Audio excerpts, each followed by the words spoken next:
Welcome to SJ educational academy. TET and డిఎస్సికి సంబంధించిన 6th class Telugu 5th లెసన్ని చూద్దాం. 5th lesson శతక సుధా. నైతిక విలువలు పెంచడం. ప్రక్రియ శతకం అంటే 100 పద్యాలు. సుమతి శతకం రాసినది బద్దెన. లౌకిక నీతులను సులువుగా కంద పద్యాల్లో ఇమిడ్చి ఈ శతకం రాశాడు. వేములవాడ చాళుక్యరాజు భద్రభూపాలుడే బద్దెన. నీతిశాస్త్ర ముక్తావళి గ్రంథాన్ని రాశాడు. నెక్స్ట్ శతకం శ్రీకాళహస్తీశ్వర శతకం. శ్రీకాళహస్తీశ్వర శతకాన్ని రాసింది దూర్జటి. దూర్జటి 16వ శతాబ్దానికి చెందినవాడు. శ్రీకృష్ణదేవరాయల ఆస్థానంలోని అష్టదిగ్గజ కవులలో ఒకడు.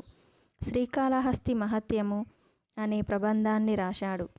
అతులిత మాధురి మహిమ కలిగిన వాడు అని దూర్జటిని అన్నది శ్రీకృష్ణదేవరాయలు. నెక్స్ట్ కుమారి శతకం. కుమారి శతకాన్ని రాసింది పక్కి వెంకట నరసింహ కవి. ఈ శతకం తెలుగు శతకాల్లో ప్రసిద్ధమైంది. చిన్న చిన్న పదాలతో నీతులను సులభ రీతిలో చెప్పాడు. సుభాషిత రత్నావళిని రాసింది ఏనుగు లక్ష్మణ కవి. సంస్కృతంలో భర్తృహరి రాసిన సుభాషిత త్రిశతిని తెలుగులోనికి అనువదించిన వారిలో ఈయన ఒకరు. పెద్దాపురం సంస్థానంలోని పెద్దాడ గ్రామ నివాసి. ఈయన రామేశ్వర మహత్యం, విశ్వామిత్ర చరిత్ర, గంగా మహత్యం రాశాడు. ఈయన రచనలు సులభమైనవి, నాలుకల మీద ఆడేటివి. నెక్స్ట్ ప్రభుతనయ శతకం. కౌకుట్ల నారాయణరావు రాశాడు. రంగారెడ్డి జిల్లాలోని కౌకుట్లకి చెందినవాడు. తనయ అనే మకుటం ఈ శతకంకి ఉంది. గాంధీ తాత శతకం. ఈ శతకాన్ని రాసింది శిరశనగల్ కృష్ణమాచార్యులు. నిజామాబాద్ జిల్లా మోర్తాడ్లో జన్మించాడు. కోరుట్లలో స్థిర నివాసం ఏర్పరచుకున్నాడు. ప్రముఖ శతావధాని. ఈయన రాసిన రచనలు కళాశాల అభ్యుదయం, రామానుజ చరితం, చిత్ర ప్రబంధం అనే రచనలతో పాటు రత్నమాల అనే ఖండకావ్యాన్ని రాశాడు. అభినవ కాళిదాసు బిరుదు కలదు. భరతసింహ శతకం. సూరోజు బాల నరసింహాచారి నల్గొండ జిల్లా చిన్న కాపర్తికి చెందినవాడు. కవితా కేవనం, బాల నృసింహ శతకం, మహేశ్వర శతకం, భగవద్గీత కందామృతం, వీరబ్రహ్మేంద్ర స్వామి చరిత్ర పుస్తకాలు రాశాడు. ఈయనకున్నటువంటి బిరుదు సహజ కవి. భవ్యచరిత శతకం. దీన్ని రాసింది టివి నారాయణ. హైదరాబాద్కి చెందినవాడు.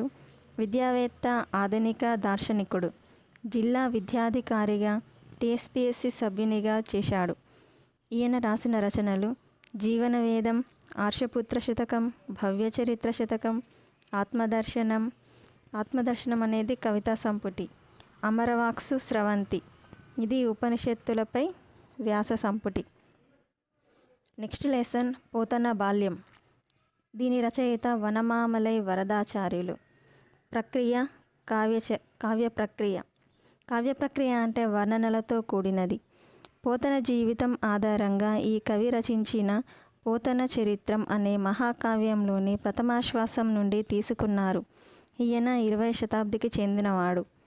వరంగల్ అర్బన్ జిల్లాలోని మడికొండ గ్రామం, మంచిర్యాల జిల్లా చెన్నూరులో స్థిర నివాసం ఏర్పరచుకున్నాడు.